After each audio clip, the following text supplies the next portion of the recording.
Hello, welcome to the self-learning platform by Dr. Sushma Singh. Today we start Unit 26, Feminism.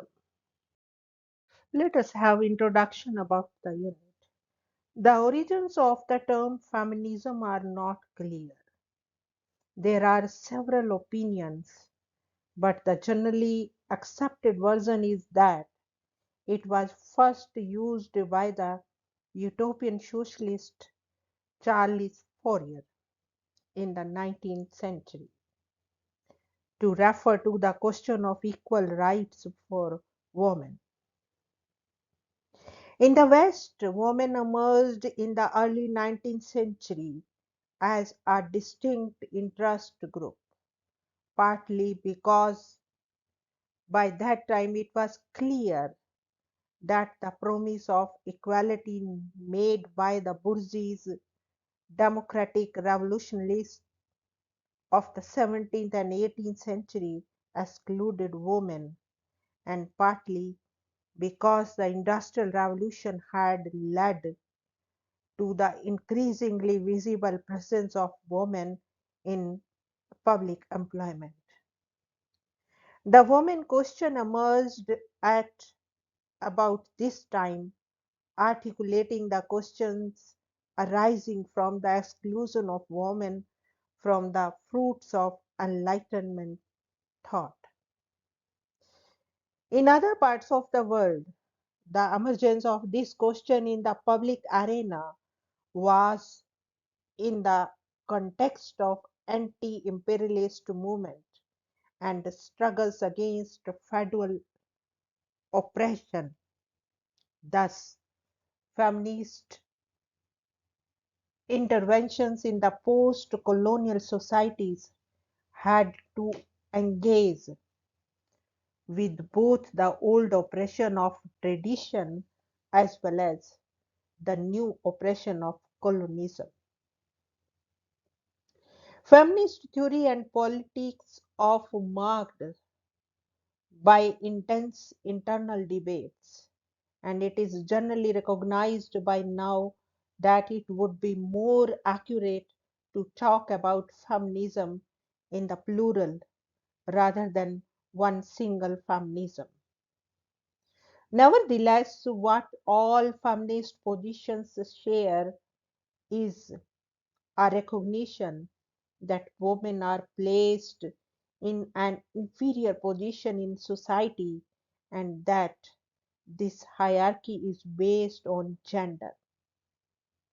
Further, although this hierarchy is justified on grounds of natural differences between men and women, feminists hold that it is in fact based on socio-cultural and economic power structures, which have little to do with the biological difference between the sexes.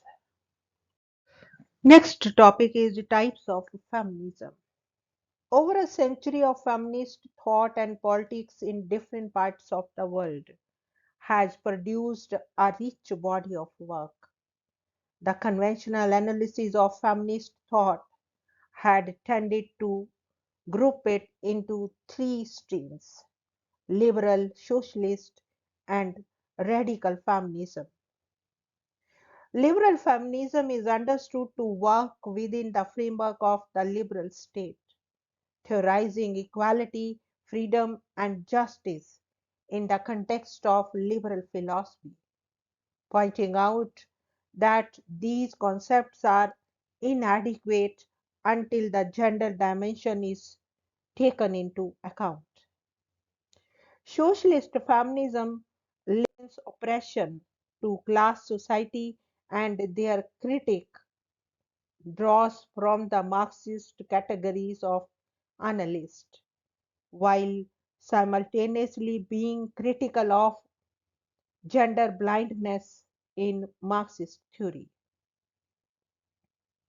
Radical feminism theorized patriarchy as a system of male dominance, independence of and prior to all other systems of domination, that is, In the radical feminist understanding, all other forms of exploitation and oppression are, in a sense, shaped by oppression based on sex, since that is historically the oldest form of oppression. However, this outline does not capture the complexity of the debate within feminism, although it is a useful entry point into feminist theory, as long as these distinctions are not understood to be watertight compartments. In this chapter, we will provide an introduction to some of the key issues in feminist thought through an examination of three specific themes of patriarchy, the sex gender distinction, and critique of the public or private dichotomy, and different feminist positions on these issues. Next topic is patriarchy. This term is central to feminist analysis and refers to an overarching system of male dominance. First is views of Cat Millett. Cat Millett, one of the earliest radical feminists to use the term in the 1970s, developed on sociologist Max Weber's conception of domination to argue that throughout history, the relationship between the sexes has been one of domination and subordination, in which men have exercised domination in two forms through social authority and economic force. The emphasis is on patriarchy as a system to establish that men's power over women is not an individual phenomena but is part of a structure. The next is Gerda Lerner's views. The historian Gerda Lerner defines patriarchy thus: the manifestation and institutionalization of male dominance over women and children in the family, and the extension of male domination over women in society in general. It implies that men hold power in all the important institutions in society and that women are deprived of access to such power. This does not mean that every individual man is always in a dominant position and that every individual woman is always in a subordination position. What it does mean is that under patriarchy, there is an ideology that men are superior to women, that women are the property of men, and that women should be under the control of men. Next point is control over women's sexuality and labor power. Apart from the control of women's sexuality under patriarchy through the strictly policed institution of monogamous marriage, women's labor power is also controlled by men. Women's productivity within the household and outside is controlled by men, who will determine whether women will work outside the household or not. To maintain this control over women's sexuality and labor, they are deprived of access to and ownership of productive resources, which makes them entirely dependent on men. Further, their mobility is limited through rules and norms that confine women within strictly defined spaces. Next is different forms. Patriarchy takes different forms in different geographical regions and different historical periods. For instance, as the historian Uma Chakravarti has pointed out, the experience of patriarchy is not the same among tribal women as among women in highly stratified caste society.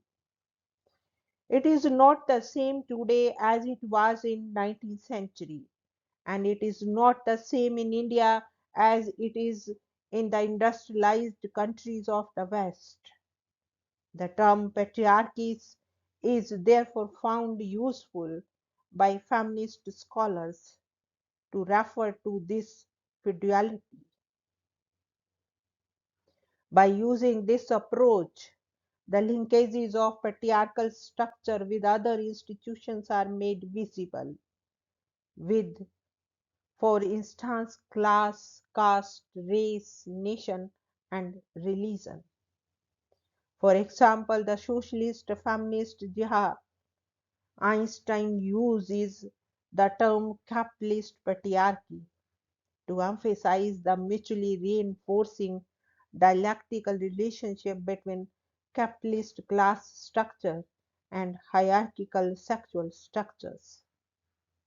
Another such term is Brahmanical patriarchy, which Uma Chakravarti uses to draw attention to the intersection of caste and gender oppression.